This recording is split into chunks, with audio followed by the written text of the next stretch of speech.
A kind stranger helped a sick elderly woman who was abandoned by her family and brought her to a nursing home. Everyone was surprised by an unexpected visit. Mary wandered the streets of New York, confused and searching for her son. Philip noticed her and approached with kindness, offering his help. The elderly woman grabbed his hand and expressed her worry about her son.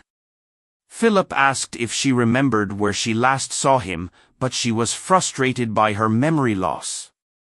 Understanding her distress, Philip reassured her they would find her son together. He gently took her to the nursing home where he worked. He thought it would be a safe place for her as they arrived. The elderly woman's confusion grew seeing so many unfamiliar faces. The receptionist, KLA, welcomed her without a smile, and Philip remained optimistic despite her cynicism. He explained to the elderly woman that they needed to do some tests for her well-being. After the exams, Philip pondered her situation, wanting to learn more about her son. Martha, a nurse, entered the office curious about the new patient, and Philip shared his intention to help her find her son. Martha counted expectations. She asked Philip how he planned to do that. Philip shared his plan, needing documents from City Hall about her. Martha agreed to help, considering the options. Meanwhile, Mary was deep in thought, feeling remorse. She questioned her choices, feeling lonely. Mark the caregiver then arrived, creating tension. He made a judgmental comment about her situation. Philip confronted Mark upon entering. Mark claimed to be having a friendly chat. Philip insisted Mark should leave for a moment. Once alone, Philip reassured Mary about getting help. He promised to assist her in the nursing home. Mary felt troubled by confusing memories during the night. She expressed her longing for her son. A new day dawned after her restless night. Martha arrived early with documents, revealing the name Mary. She handed the files to Philip, who thanked her and suggested unraveling the mystery. Martha happily agreed to help. Meanwhile, KLA plotted in the shadows, speaking with Mark. She hinted at Philip's obsession with Mary, suggesting some fun at her expense. Then Mark added, "Leave it to me," he said with a wicked smile. In the office. Committed to finding more information about Mary, Philip leafed through the City Hall documents. Martha also helped him, and upon finding a revealing piece of information, the nurse quickly informed Philip, it says, "Here she is 85 years old and the mother of 3 sons. Surprise took over Philip, who reflected aloud with astonishment. "Wow! I thought it was just one without the names. It's even harder to find them." In the cafeteria. Mary's attempt to integrate was cut short by Mark, who, serving her a smaller portion than usual, reproached her arrogantly. "We don't have time to feed you like a queen." Mary Hurt remained silent when she tried to interact. An older woman greeted her with contempt, loudly criticizing another mouth to feed, causing Mary to withdraw in discouragement. Philip was worried about Mary's situation and shared his concerns with Martha. "She doesn't deserve to be treated this way. We need to improve her conditions here." Martha agreed. "We need to change many people's views, but we still lack support." She sighed as she checked the asylum's deliveries. Then she found a letter from the mayor that sparked hope. Excited. Martha mentioned a potential investor is visiting soon. "It might be just what we need." Philip suggested waiting to see what happens. Mr. Joe kindly offered Mary company while she was alone. He asked if he could join her, and she happily accepted. He noticed her struggles and wanted to lend a hand. Even though people can be rude, he promised to support her. Mary smiled, feeling grateful for her new friend. Philip found documents about Mary's past, revealing she experienced domestic violence. Such a tough situation, we should help her find her children, Philip said with care. Martha felt the same way. I hope she finds friends at the asylum, she added. Carla overheard and felt pleased with the gossip. I'll tell Mark, everyone should know about her, she thought. Meanwhile, a box of Mary's belongings arrived at the asylum, and she was looking through an album when Claire approached. Hi, I'm Claire, you're Mary, right? Mary responded warily, asking what Claire wanted. These photos are lovely, Claire commented. Mary, with sadness, said she didn't remember most but pointed to her son. Claire leaned in, asking for his name. Before Mary could reply, Carla interrupted with sarcasm about their friendship. Don't mind her, Claire said, puzzled by Carla's comment. Mary explained she gave her son to an orphanage when she was young. Claire offered a comforting smile, saying we all make mistakes. During lunch, Mary faced curious stares from other residents. Susan, with her loud and piercing voice, taunted, Hi, I'm Mary. I used to get beaten by my husband every day and don't even remember, feel sorry for me. The provocation was followed by malicious laughter, but Joe, who was at another table, intervened angrily. If you keep this up, I'll call the head nurse, he shouted. Carla, aiming to control the situation and keep it under her control, commanded. Behave. There's no need to involve Philip. Keep eating, she said in an authoritative tone. Back in the office. Philip continued his investigation when Mark entered abruptly. Are you still wasting time with that old lady? This isn't even part of our job, he scoffed. Philip, not losing his composure, turned to him and replied. And your job isn't to bother us?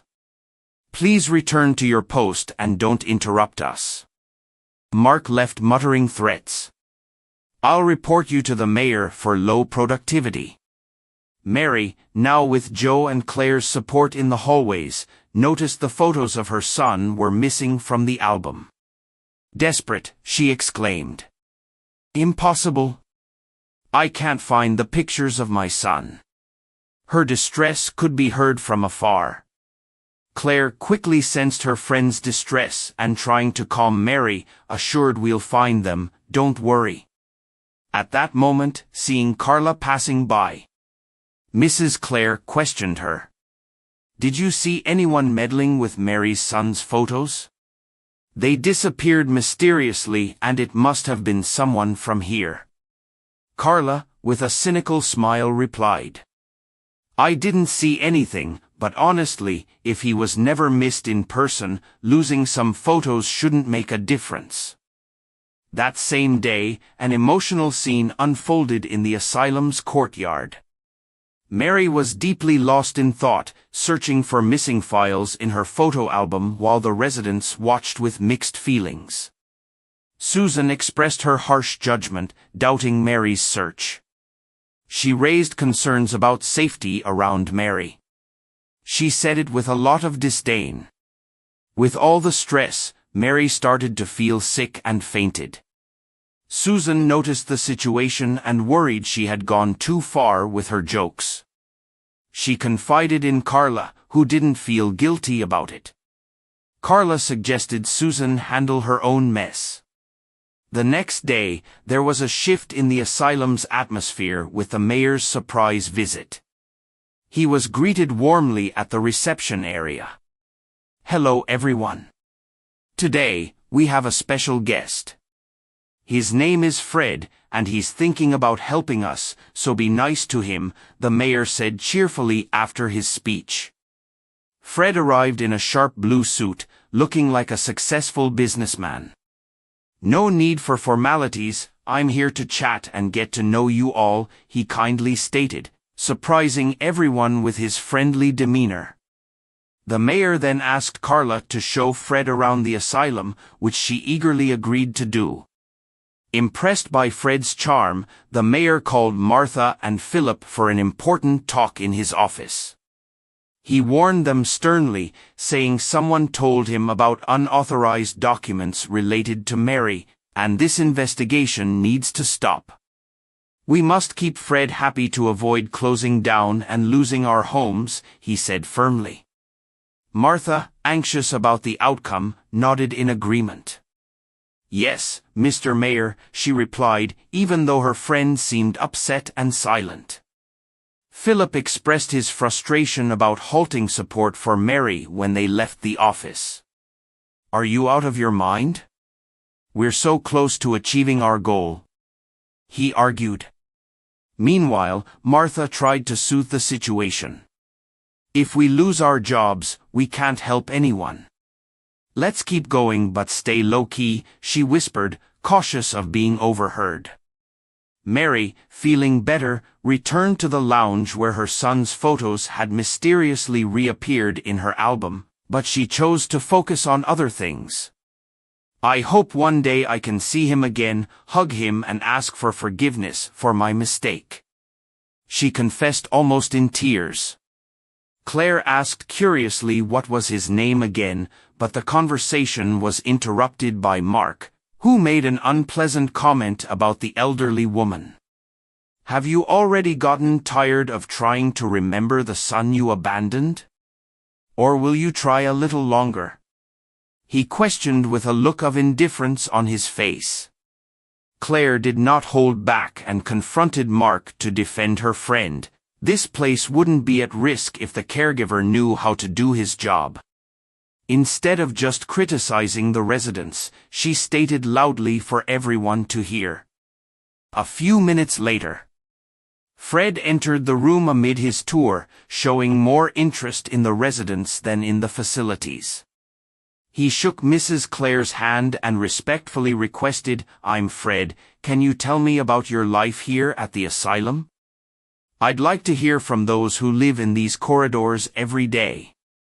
Before deciding on the investment, he asked, completely ignoring Mark's presence in the room. Hearing this, Carla, worried about her reputation, whispered to Mark.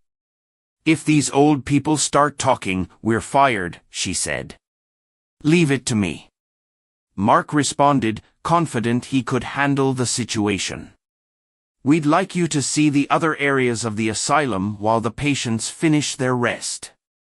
Mr. Fred. I can accompany you, he said to the businessman, who replied firmly. All right. But before the end of the day, I want to talk to these lovely ladies, and so Fred followed him. Meanwhile, Susan spread a rumor about management changes and Philip's position. Nonetheless, everyone came together in the community garden at Martha's invitation. We're celebrating the success of our hard work.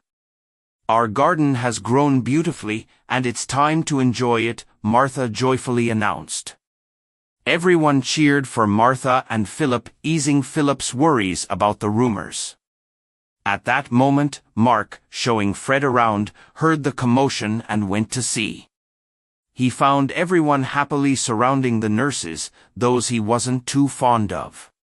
They're Philip and Martha, the nurses, Mark said, a bit unenthusiastically. Fred was intrigued and approached them directly. Meanwhile, Mary chatted with her friends. Joe asked her about the spreading rumor. Did you hear? They say Philip won't be managing the asylum anymore. That's hard to believe, he's been here forever and is liked by many, Mrs. Clare replied. Mary pondered this, and when questioned about her quietness, she expressed her concern. Philip and Martha are our protectors here, what would we do without them?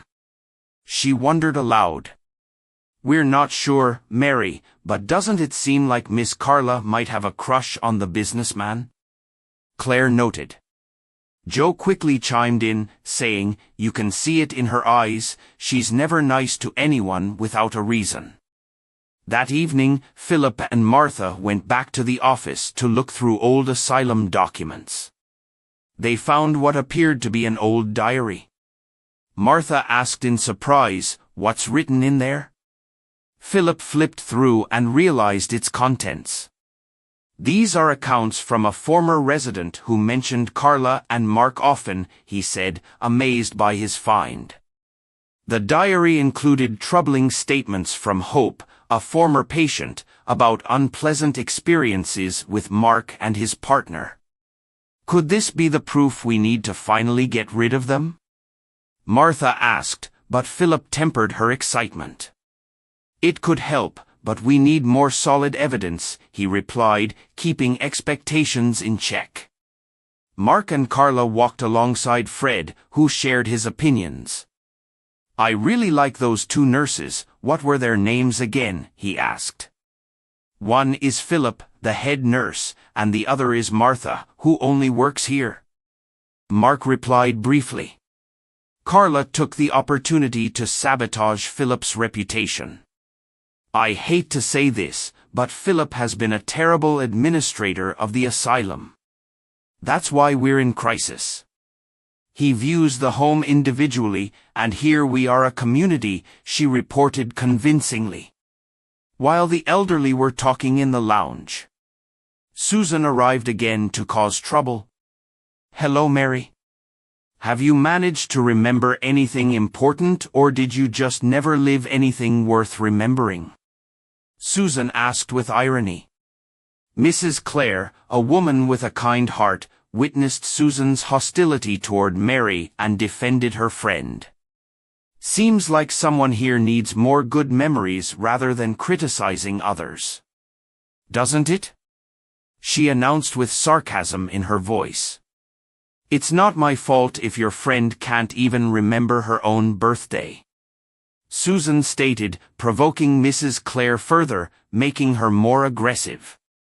"At least she has friends, unlike you, who just has a gang that only sticks around because they're afraid of you," the elderly woman retorted. Soon the argument was interrupted by Kla, who arrived at the scene furious. "What's happening here? Is the respect gone? Mrs. Clare, you will stay in a separate room for the next 2 days," the receptionist exclaimed, taking advantage of Philip's absence to assert her authority. Fred was surprised by Carla's firmness, as he hadn't heard the full argument to understand who started it, or even the reasons. With this show of authority, Philip's popularity, who hadn't even visited the scene to understand the fight, began to decline.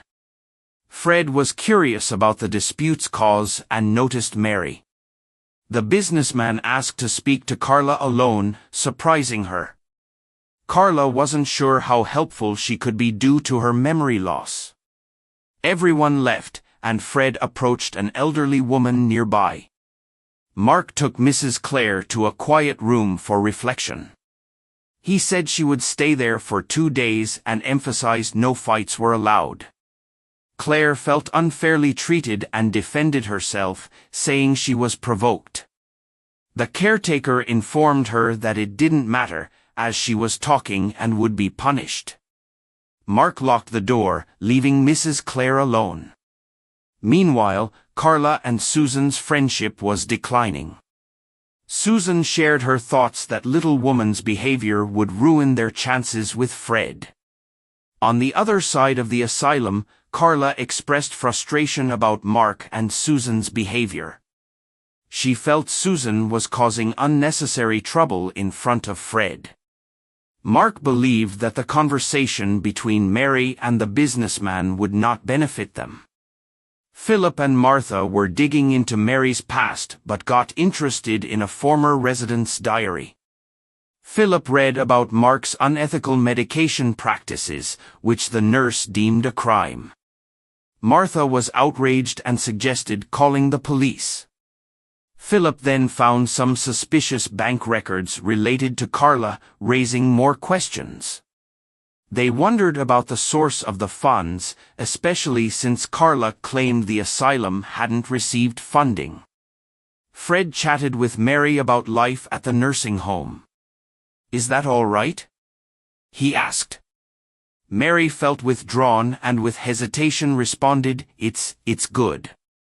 Philip and Martha do a great job with us." Dissatisfied with the answer, the businessman continued, "But they aren't the only employees here, right?" he said, referring to Mark and Carla. "Oh, well, everyone is very polite and kind.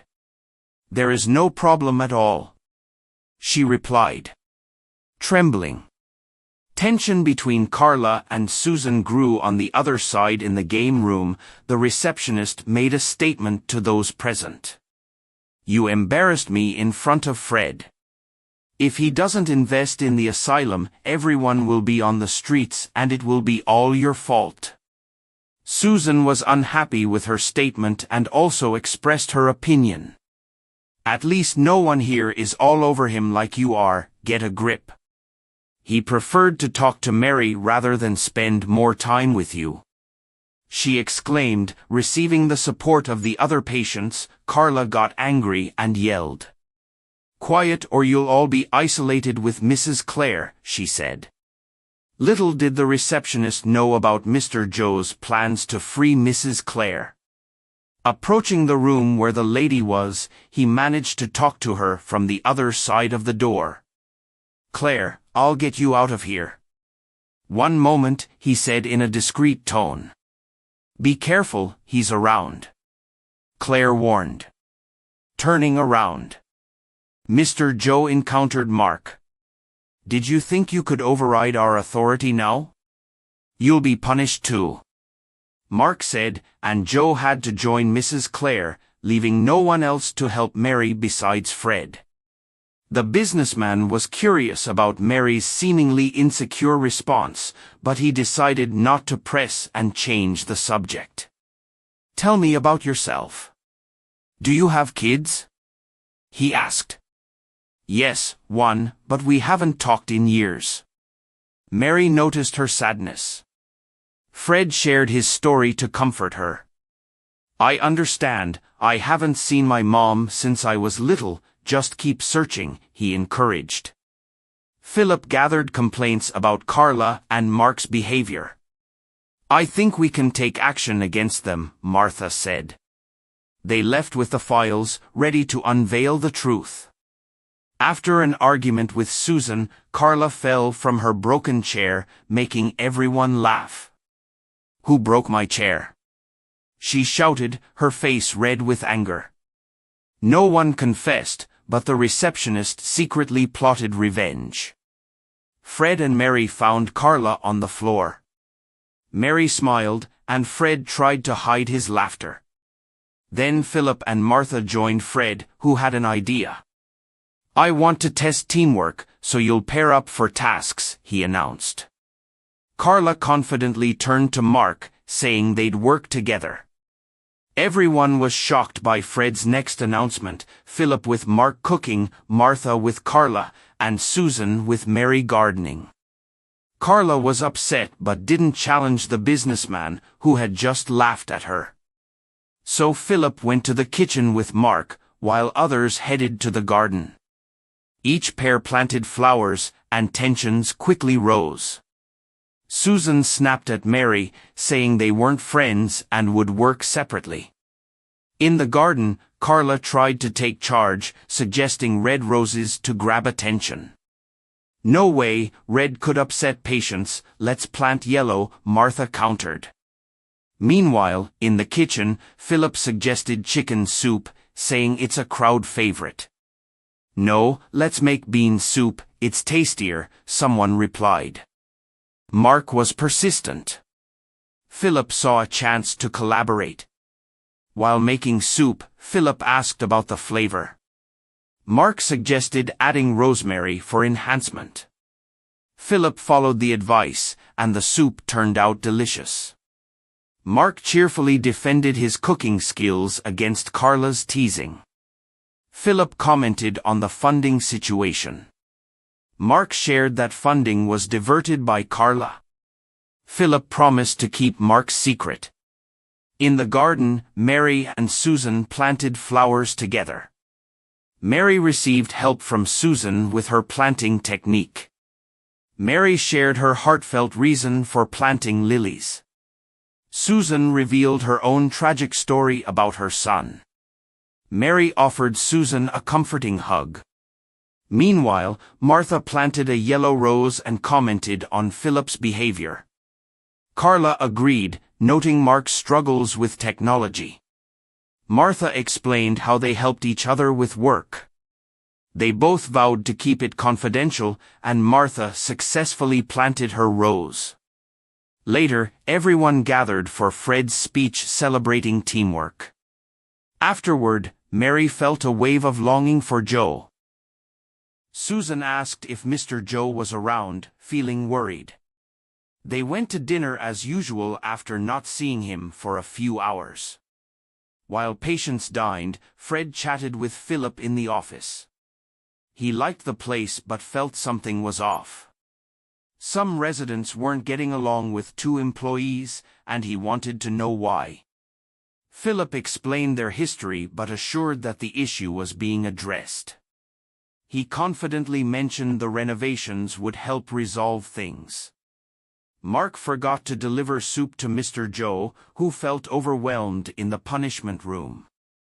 Mr. Joe noted they must be missing dinner and feared being forgotten. Mrs. Clare warned they needed to escape quickly, concerned for Mary's safety. Meanwhile, Mary looked through her photo album while Fred sat beside her. Fred asked about the little boy in the photos, showing genuine curiosity. Mary shared he was her son and the memories were dear to her. Fred guessed he must be successful now and asked for his name. Just then, Philip arrived with more questions, interrupting their conversation. He asked Mary why she hadn't mentioned her other children for the investigation. Mary, confused, insisted she had no other children. Fred was intrigued and asked her about the child's father. Mary mentioned he must have returned home and shared her regrets about the relationship. Fred inquired about her separation from her son, and she explained the difficult circumstances. Philip noticed the conversation but needed Fred to sign some documents. Sure. Here's a friendly summary of the text. Mary promised it would be quick. He and Martha walked to the office together. Martha sat beside Mary with documents and asked about her son. Mary said she'd help as much as she could. The nurse began asking questions and found important information. Philip asked if she knew her son Fred. The nurse replied she hadn't asked yet, only knowing Francisco and Frederick. Fred was surprised and joked about the common surname. Carla listened outside while waiting for Fred. Martha hurried into the office without noticing the receptionist. Inside, the nurse was both scared and excited to share news. She announced she found out Mary's son's name, and it was thrilling news. Philip urged her to share the details. The nurse revealed that Mary's son is Fred Bernard, smiling widely. Fred was confused, saying that's his name too. Kayla, who overheard, showed up, shocked and frightened. She exclaimed it couldn't be possible and locked the door, trapping the others inside. Mark, hearing the noise, asked Carla what happened and told everyone to keep it down. Idiot! The wealthy businessman is Mary's lost son. If she finds out, I don't know what will happen to us, Carla stated. This is terrible, but what are we going to do with them now? We can't keep the three of them locked in the office forever, Mark asked anxiously. Carla responded with the start of her improvised plan. Look, the first thing you're going to do is cut the power so they can't make any calls. I'll distract the old folks. Keep your mouth shut. Mark carefully went to the power box and cut off the electricity supply to the asylum, turning off all phones. The residents who were in the lounge were startled by the darkness. Carla soon arrived with a lit candle and reassured them, "Calm down, everyone. This must be temporary, or our dear Philip forgot to pay the electricity bill anyway. Light your candles and come with me," she said, calling everyone. Outside the asylum, only Susan stayed behind. She looked for Mrs. Clare and Mr. Joe, finding them stuck in a room. They had no power and needed to evacuate. Susan asked what they were doing. Mrs. Clare said Mark locked them in. Susan told them to step back and broke the frosted glass door to free them. In the asylum garden, Carla rudely asked Mary where Susan was. Mary didn't respond.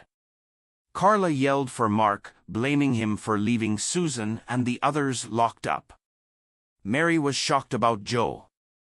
Mark rushed back inside but struggled to see when his flashlight died.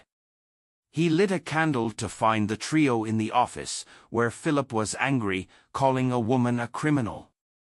Martha tried to call the police but couldn't get through. The nurse asked what to do without power or phones. Fred reassured them that someone would notice they were missing eventually. They started discussing important issues while waiting. Philip asked if Mary was really his mother. Fred confirmed it, sharing his backstory of growing up in an orphanage. He explained he had found his family but they couldn't help him. Martha was puzzled about why it wouldn't be worth it to find his mother. Fred explained that his family spoke of abandonment and tried to convince him his mother was dead, but he never believed it. Philip wondered how Fred ended up at the asylum and noted the coincidence of his mother arriving first. Fred was left to respond. "Information my brothers gave me even without my father's consent was the city where I was born. I didn't know if my mother was alive, but I wanted to use what I had achieved to help places caring for people her age. When I spoke with the mayor asking about my mother, he mentioned the existence of the asylum, so I volunteered to help. The rest was a sweet coincidence, now not so sweet." After Fred spoke, they heard quick footsteps outside. Without knowing who it was, they began shouting for help. It was Mark outside. Mr. Joe was searching for a way out when the three of them heard screams coming from the office. "I think I know whose voices those are," Mrs. Clare said. "Obviously this power thing was a distraction. Something is going on here and we need to act fast," Susan exclaimed, confirming Claire's suspicions. However, as they tried to head toward the office, Mark surprised them. "I found you, you old fools. Everyone goes outside. Now this is none of your business," he said, loudly competing with the screams. Mr. Joe was not intimidated by the man, and they engaged in a physical struggle. Joe was at a disadvantage due to his age, but the fight quickly ended when the candle the caretaker was holding fell to the floor near the curtain, which caught fire almost immediately. Mark, fearing the spreading fire, ran outside the building. Susan also withdrew. "Let's get out of here. This fire will spread fast." As she shouted, "We won't leave them here. You can go, but we will stay and help," Mrs. Clare said firmly in her decision. Susan didn't waste time and fled right behind Mark, although it was difficult. The courageous duo proceeded toward the office in an environment illuminated by the flames, but the door was locked and seemed difficult to break. "Open. Someone get us out of here, please," Martha shouted from the office. Mrs. Clare shared the issue with Joe. She asked what to do without the key. Feeling hopeless, Mr. Joe said they needed to escape. Everything seemed lost. Outside, people noticed the noise and smoke from the house. Kla was confused, and chaos broke out. Mark returned breathlessly to say they were still trapped. Inside, the old residents preferred to stay rather than leave their loved ones. Knowing her friends and son were at risk, Mary grabbed the keys and rushed to the asylum. Susan tried to stop her, but Mark blocked her. He warned her it was too dangerous to go in. Mary struggled through the smoke to find Claire and Joe, asking about everyone else. Mrs. Claire insisted they had to act quickly to avoid disaster. Mary announced she had the keys, though she was having difficulty speaking. The two moved aside, but when Mary turned the key, she fainted from the smoke. Mr. Joe quickly took over to open the door. Martha urged everyone to hurry outside. Fred noticed his mother on the floor and became anxious, but Mr. Joe reassured him. "She just fainted," he said, coughing heavily. With teamwork, they all escaped the asylum safely. As they got outside, an explosion occurred when the fire reached the gas, alarming the neighborhood. Martha confronted Kala angrily, blaming her for the danger they faced. The community felt betrayed and cast judgment as they awaited help. Mark tried to deflect the blame, claiming Carla was responsible for everything. He begged to be released. Carla mocked him, saying no one believed them anymore. When the fire department arrived, they managed to control the flames. The police arrested the two for negligence and mistreatment, while the elderly residents were taken to a hospital. Mary, on one of the stretchers, was surrounded by people. Among them was Fred. "Ma'am, wake up, you're going to be okay," he said. The elderly woman, still a bit weak, opened her eyes and saw all the love she was receiving from her friends. Claire and Joe had already received medical attention, as had everyone else. My son is here," were her first words as she touched Fred's face, finally able to feel him after so many years apart. "Madam, you saved us."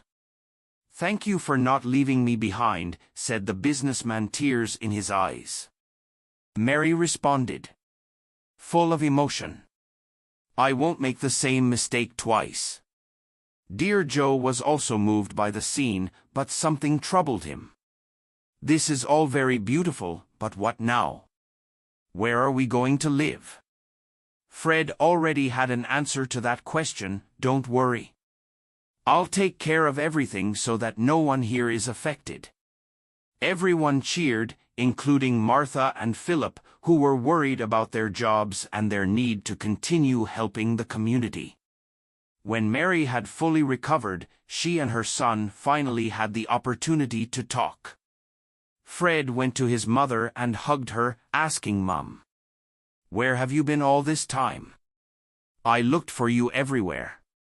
Mary replied gently, "My son, I was wandering the streets of the city looking for you, but my memory wasn't helping." Fred continued after the orphanage. "I was adopted by a family that gave me a lot of love, but I always kept you in my thoughts." Mary grew curious about Fred's career and asked, "But how did you become such a successful businessman?" "I am so proud." Fred sighed and explained his story. "My adoptive father had a business in health and wellness. He passed away 2 years ago. He had developed Alzheimer's and left the company to me. Since then, I've been trying to help the elderly as much as I can, and that's why I invested in the nursing home in the city where I was born." Mary was surprised by the kindness in her son's heart, which made her feel guilty. "Son, I'm really sorry for what I did. I only sent you there because I felt I couldn't provide what you needed. I felt guilty about it for so long," she shared. Fred smiled with a tear and said, "I forgive you, Mom." Everyone was curious about what would happen after the nursing home incident. Fred aimed to ease their worries by explaining the next steps. Well, I think you're all eager to know what's next. I'll cover the renovation costs and talk to the mayor today, so no worries. Joe, still unsure, asked, where will we stay? For now, we don't have anywhere else, right? The businessman admired Joe's bravery and reassured him that they'd stay in a top hotel during renovations. Philip chimed in, what about the staff who love helping our community? Fred quickly replied, don't worry. Our pay and jobs are safe at the nursing home. Everyone felt relieved and happy for the businessman. 3 months later, they met at the lovely renovated nursing home. Wow, it looks amazing, Joe said. I can't wait to explore, Claire chimed in excitedly. Fred proudly welcomed everyone to their new home. Renewed Hope is ready to assist everyone in need, he announced during his speech. He handed the scissors to Mary, saying, Mom. For all you and your friends went through, I'd love for you to cut the ribbon, Mary. With happy tears, she cut the ribbon, starting a joyful new chapter. A moment of silence came until Philip encouraged, let's go see our new home. Everyone cheered and rushed inside. The new place was cozy and beautiful, just right for the residents of Renewed Hope. Fred asked for attention again and said, I want to thank everyone who took care of my mother here. That's why I spoke with the mayor, and I want Mr. Philip to help my mother regain her memory in my new home in New York, he proudly announced to the nurse. Philip smiled. But he kindly declined, saying thank you, Mr. Fred, but I can't leave the nursing home. I'm still the head nurse here, he explained. The businessman quickly reassured him, don't worry, I've spoken to your boss and Martha will be the new head nurse here at Renewed Hope, rewarding her service to my mother and everyone here. Everyone applauded. Even those who hadn't liked Philip and Martha before changed their minds after seeing their teamwork, so Philip accepted Fred's offer. Martha was thrilled with her promotion. I'm so touched by this good news, let's celebrate tonight with a dance and bingo with lots of prizes, she said happily. Mary added, I'm so grateful to everyone who believed in me and to those who were moved by my story. I'll live with my son, but I'll always be here with you since I found my renewed hope here. She concluded happily, earning applause from everyone a year later. The nursing home continued to run smoothly with new residents and staff. Mary had regained most of her memory and was at the nursing home talking with Joe and Claire, who had become a lovely couple after the nursing home's restoration. So it's true you two are getting married? Mary asked eagerly. Yes, and we want you to be our matron of honor, Claire affirmed. Radiant Fred approached the three, delighted by the news. So the lovebirds are finally tying the knot. It's about time, he commented. And Joe immediately responded. Yes. And your blessing is very important to us. Mr. Mayor Fred was now the new mayor of the town, elected after people heard about his story and his great desire to help the community from a distance. Martha and Philip watched the conversation, proud of the fruits of their years of struggle for the nursing home. Martha asked, how's the new job managing Mr. Fred's companies? He, expressing his satisfaction, replied, it's going well. The workload has increased since he won the election, and you, how's the head nurse role? Philip inquired, it's going very well. Since Susan volunteered to be the receptionist, more and more people have joined us. Carla and Mark were sentenced to 10 years of unpaid community service, and it became a nightmare for them, as they had to reimburse the city for all the funds they had embezzled. And so, the Renewed Hope nursing home brought light to the lives of many others who, even when they thought their lives were ending, found a new beginning. If you enjoyed this story, we invite you to like this video and subscribe to our channel. Your support motivates us to keep bringing emotional stories almost every day. Don't miss the next surprising narrative that will appear on your screen soon. We are immensely grateful to have you here with us. Now you can click on the links appearing on your screen. Right now we have a special selection just for you, full of valuable stories and guaranteed entertainment. See you there.